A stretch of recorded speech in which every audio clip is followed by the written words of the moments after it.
Good morning. My name is Mrs. Sabbath Wakel, and I am a LA, that is, Language Arts teacher or English Literature teacher at the Fundred University of San Francisco. And I first started as social studies teacher.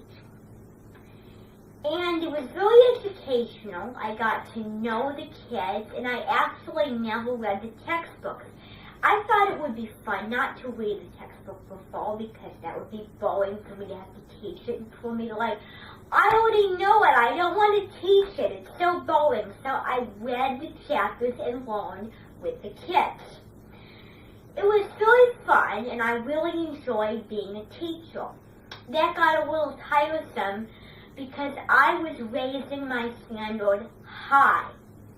What I mean by that was because I was really picky about learning a whole lot, and when I was really focused on it, and I started to not enjoy it, because I felt guilty that I didn't learn enough from it, because it was becoming uninteresting and more important. So I just decided, nope, I want to read something more enjoyable and something that I don't have to worry about learning or this and that.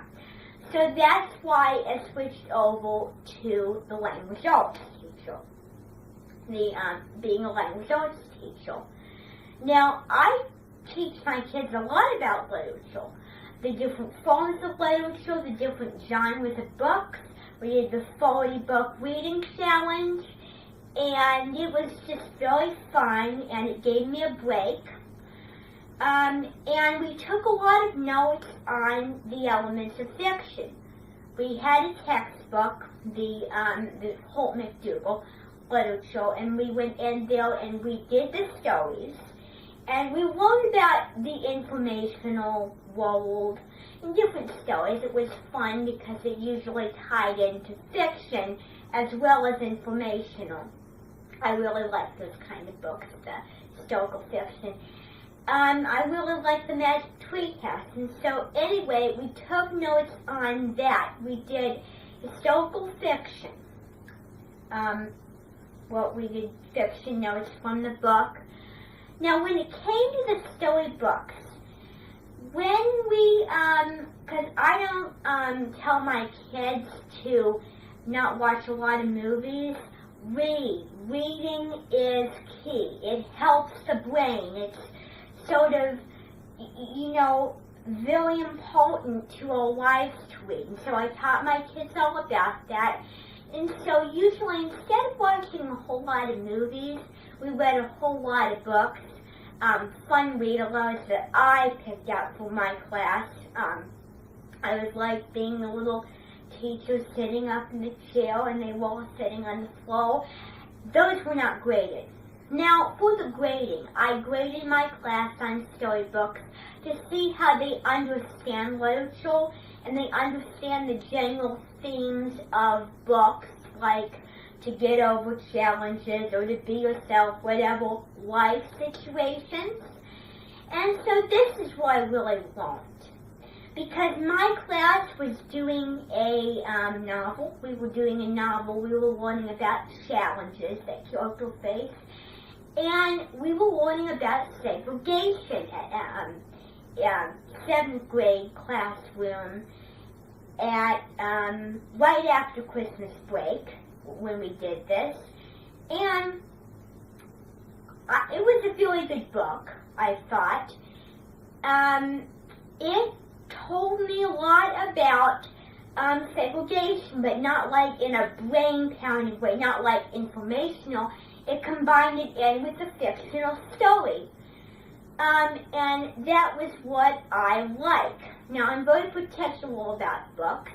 I didn't really like the fun. I remember growing up, and I did the same book.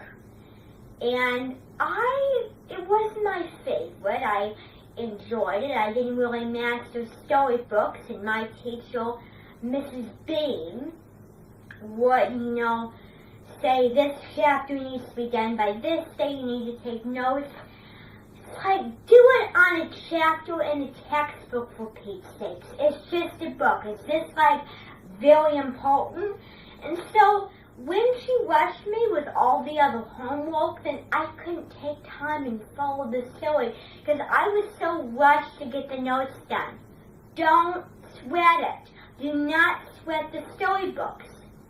And so that's why, you know, it's the sort of thing that kids don't want to have to make their grade good because of a book that they might not enjoy and they might not like the fun, but they still learn a lot about segregation, and they still learn a lot about the general themes of the book.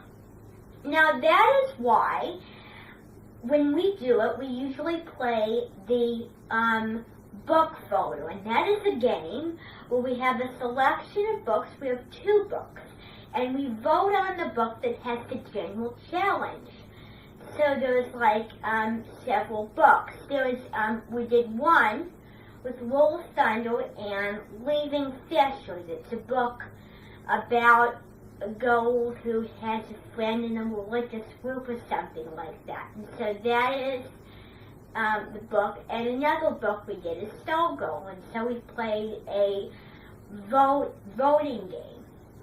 And for the people that raised their hand, if there was more than those people get this particular book. And then the people who didn't raise their hand for the other books, they get that book to make it fair. Now, I know that's not how the game works, but I do want to give them a selection, and I want them to really be confident in what they're doing and how they get graded. I don't like being forced into reading storybooks. Takes away from the enjoyment of it. Because storybooks are for enjoyment, as in novels are for enjoyment. And so I declare on my music stand that kids should read the book from that selection they want, even if more kids vote for this book. That way they can be confident. Because it's no fun to be confident, not be confident in books you really don't like and you have to get graded. No, I learned from that, and now I realize that that is the direction I want to take my kids doing so. And that message, Mrs. Bean, you need to take it and pass it down to Mrs. Stanley, Mrs. Halligan, and Mrs. Pieper.